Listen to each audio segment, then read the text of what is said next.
pan fydd ein heilwen i'n dechrau ffoi. Feddwch walnod a'r gan, pan fydd yr hydref yn crino'r coed, pan fydd ein cariad ni'n dod i'w oed. Cawddwyd yn... Ferched, ych chi am gyflwyno'ch hunain?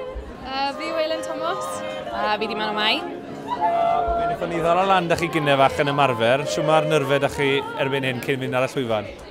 Ddim yn rili siŵr ar y funud ar ymarfer, ddim wedi mynd cystal falle, sy'n wedi licio, ond gawn ni weld, gobeithio am y gorau ar y llwyfan. A lot o sŵn yn yr ystafell, so ni'n cael gwaith clywed y piano, ond byddwn ni wrth yn hunain ar y llwyfan, so gobeithio bydd yn mynd yn iawn. Gobeithio bydd yn dawelach. Ych chi wedi canu da'ch gilydd o'r blaen, de? Na ddo, oed, na. Dyma tro cyntaf erioed i ni ganu fo'n gilydd. Fi canu ar y wahân yn unigol, ond ddim efo'n gilydd, so gobeithio y llwyddi chi, beth bynnag. Dechrau partneriaeth fydd yn blodeuo trwy'r blynydde? O, disglair iawn gobeithio, disglair iawn. Gobeithio.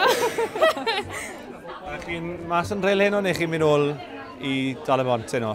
Wel, dwi'n mynd yn ôl i'r gogledd, ond ti'n mynd yn ôl i Wel, mae car fi'n Tal y Bont, byddai fi drefeili ti hanner awr arall gan cyrraedd gytre, so... Gawn ni weld, ie.